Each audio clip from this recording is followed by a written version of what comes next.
In a bustling city, nestled between towering skyscrapers and the constant hum of traffic, there lived a man named Sam.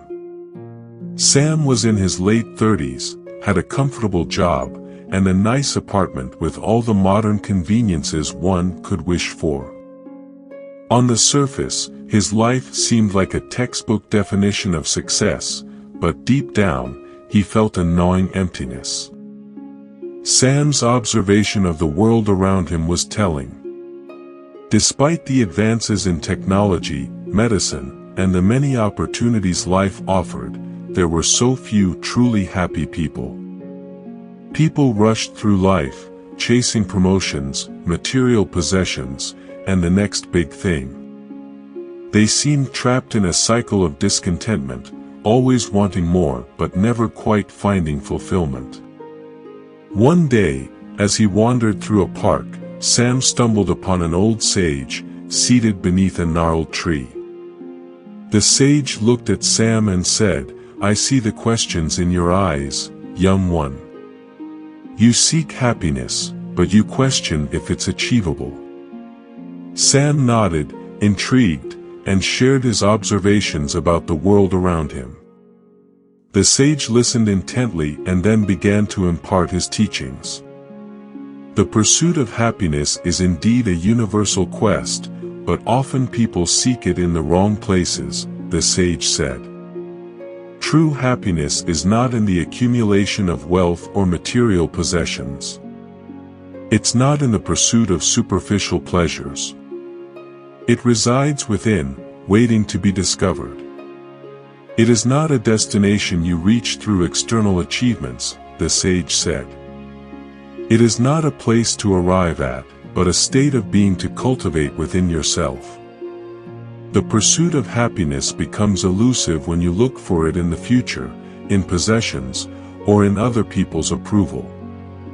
It is a moment-to-moment choice, a perspective on life that you can choose to embrace right now. The sage continued, "Happiness is born from acceptance. Acceptance of who you are, where you are, and the circumstances you find yourself in.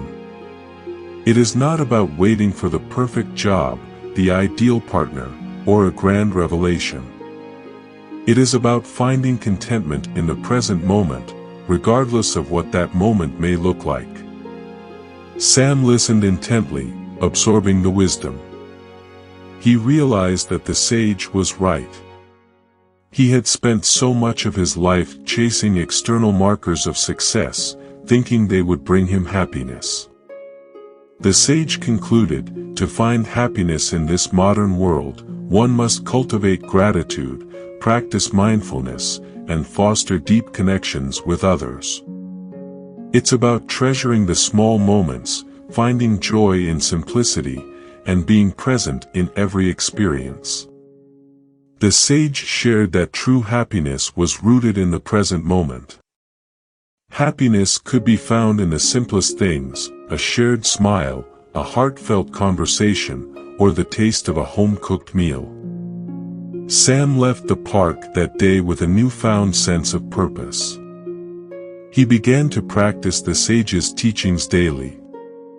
He meditated, expressed gratitude for the little things, and worked on nurturing his relationships. As time passed, Sam felt a transformation within himself. The emptiness he once felt began to dissipate, replaced by a deep sense of contentment. Sam realized that the pursuit of happiness was not about changing the world around him, it was about changing how he perceived and interacted with that world. He understood that true happiness was an inside job, and it was within his reach all along. In time, Sam's genuine happiness became contagious. His friends and colleagues noticed the change in him and sought his guidance.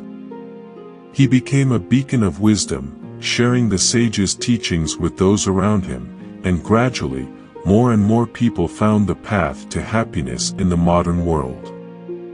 And so, the wisdom of the sage continued to spread, reminding people that happiness was not an elusive treasure at the end of a rainbow, but a state of being that could be found within themselves, in the simplest moments of life.